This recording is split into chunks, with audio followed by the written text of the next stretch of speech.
Hello friends, welcome back to my channel.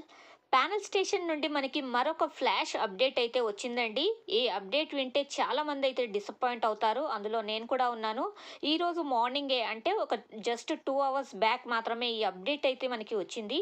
ఈ అప్డేట్‌కి సంబంధించిన ఒక ఈమెయిల్ అనేది మనకి ప్యానల్ స్టేషన్ నుండి వచ్చిందండి. ఈ అప్డేట్ ఏంటి అంటే ప్యానల్ స్టేషన్లో మనము ఇకపై నుండి పేటీఎం రివార్డ్ ఆప్షన్కి మనము పాయింట్స్ని రీడీమ్ చేయలేం. ఎందుకంటే రేపటి నుండి అంటే 20th డిసెంబర్ 2023 నుండి పేటీఎం రివార్డ్ ఆప్షన్ని తీసేస్తున్నారు. కానీ ఈ పేటీఎం రివార్డ్ ఆప్షన్కి బదులుగా ఫోన్పే రివార్డ్ ఆప్షన్ని కొత్తగా యాడ్ చేస్తున్నారు. అంటే ఇకపై నుండి మనము ప్యానల్ స్టేషన్లో పాయింట్స్ని రీడీమ్ చేయాలి అంటే ఇంతకుముందు మనము పేటీఎంకి రీడీమ్ చేసేవాళ్ళం కదా, ఇకపై నుండి మనము ఫోన్పే రివార్డ్ ఆప్షన్కి రీడీమ్ చేసుకోవచ్చు. ఈ ప్యానల్ స్టేషన్లోనే కాదండి, చాలా survey panels Paytm reward option అయితే తీసేస్తున్నాయి. ఇంతకుముందు కూడా మనం చూసాం కదా, యూగో ఆన్లైన్ సర్వే ప్యానల్ కానివ్వండి, జెడ్కామ్ రీసెర్చ్ ఆన్లైన్ సర్వే ప్యానల్ కానివ్వండి, opinion bureau online survey panel కానివ్వండి, అలాగే లైఫ్ పాయింట్స్ ఆన్లైన్ సర్వే ప్యానల్లో ఇంతకుముందు పేటీఎం అనేది ఉండింది స్టార్టింగ్లో. ఆ తర్వాత పేటీఎంని తీసేసి ఫోన్పే రివార్డ్ ఆప్షన్ని యాడ్ చేశారు. మళ్ళీ ఫోన్పేని తీసేసి ఇప్పుడు ప్రస్తుతం మాత్రం పేటీఎం రివార్డ్ ఆప్షన్ అయితే ఉంది లైఫ్ పాయింట్స్ ఆన్లైన్ సర్వే ప్యానల్లో. ఇలా ఒక్కో survey panel Paytm reward option అయితే తీసేస్తున్నాయండి. ఇప్పుడు ప్యానల్ స్టేషన్ కూడా పేటీఎం రివార్డ్ ఆప్షన్ అయితే రిమూవ్ చేసేస్తున్నారు. ఇంకా ఎన్ని సర్వే ప్యానల్స్ ఈ పేటీఎం రివార్డ్ ఆప్షన్ని తీసేస్తాయో మనము వెయిట్ చేసి చూడాలి.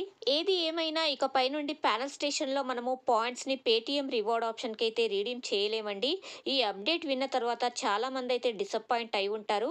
కానీ సర్వే ప్యానల్స్లో ఏ రివార్డ్ ఆప్షన్ని యాడ్ చేయాలి, ఏ రివార్డ్ ఆప్షన్ని రిమూవ్ చేయాలి అనేది ఈ రైట్ అనేది పూర్తిగా ఆ సర్వే ప్యానల్స్కి మాత్రమే ఉంటుంది. కాబట్టి మనం ఏమీ చేయలేము. కానీ మనము ప్యానల్ సపోర్ట్ టీమ్కి మాత్రం ఒక రిక్వెస్ట్ అనేది పెట్టొచ్చండి. అంటే మనకి పేటీఎం రివార్డ్ ఆప్షన్ కనుక మళ్ళీ కావాలి అంటే ఎక్కువ మంది కనుక రిక్వెస్ట్ పెట్టినట్టయితే వాళ్ళు కన్సిడర్ చేసే ఛాన్స్ అనేది ఉంటుంది.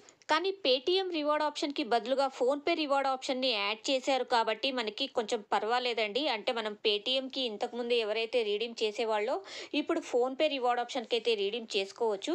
కానీ పేటీఎంకి ఫోన్పేకి మధ్య ఉన్న డిఫరెన్స్ ఏంటి అంటే మనము గిఫ్ట్ వోచర్ని పేటీఎం వాలెట్లో యాడ్ చేసుకొని ఆ అమౌంట్ని మన బ్యాంక్ అకౌంట్కి డైరెక్ట్గా ట్రాన్స్ఫర్ చేసుకునే వాళ్ళము. కానీ ఫోన్పేలో మాత్రము గిఫ్ట్ వోచర్ని మనము ఫోన్పే వాలెట్లో యాడ్ చేసుకొని ఆ అమౌంట్ని మన బ్యాంక్ అకౌంట్కి డైరెక్ట్గా ట్రాన్స్ఫర్ చేసుకోలేం.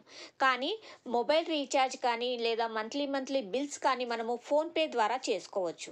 ఒకవేళ మీకు గిఫ్ట్ వోచర్ని ఫోన్పేలో ఎలా యాడ్ చేయాలి, మనము ఫోన్పే వాలెట్లో ఉన్న మనీని ఎలా యూస్ చేయాలి అని కనుక తెలియనట్టయితే నేను ఆల్రెడీ మీకు చెప్పానండి. ఫోన్పేలో మనము గిఫ్ట్ వోచర్ని ఎలా యాడ్ చేసుకోవాలి అనే దాని గురించి ఆ వీడియో లింక్ అనేది కింద డిస్క్రిప్షన్లో ఇస్తాను. మీరు ఆ వీడియోని ఫాలో అవుతూ గిఫ్ట్ వోచర్ని ఫోన్పేలో ఈజీగా మీరు యాడ్ చేసుకోవచ్చు. ఇదేంటి ఈరోజు వీడియో, ప్యానల్ స్టేషన్లో వచ్చిన ఫ్లాష్ అప్డేట్. ఈ అప్డేట్ మీకు ఎలా అనిపించింది అనే దాని గురించి కింద కామెంట్స్ బాక్స్లో తెలియచేయండి. మీకు ఇలాంటి ఆన్లైన్ సర్వే అప్డేట్స్ ఇంకా కావాలి అంటే ఈ వీడియోని లైక్ చేయండి, షేర్ చేయండి, సబ్స్క్రైబ్ చేయడం మర్చిపోకండి. మరో వీడియోతో మీ ముందుంటాను. అప్పటి వరకు సెలవు.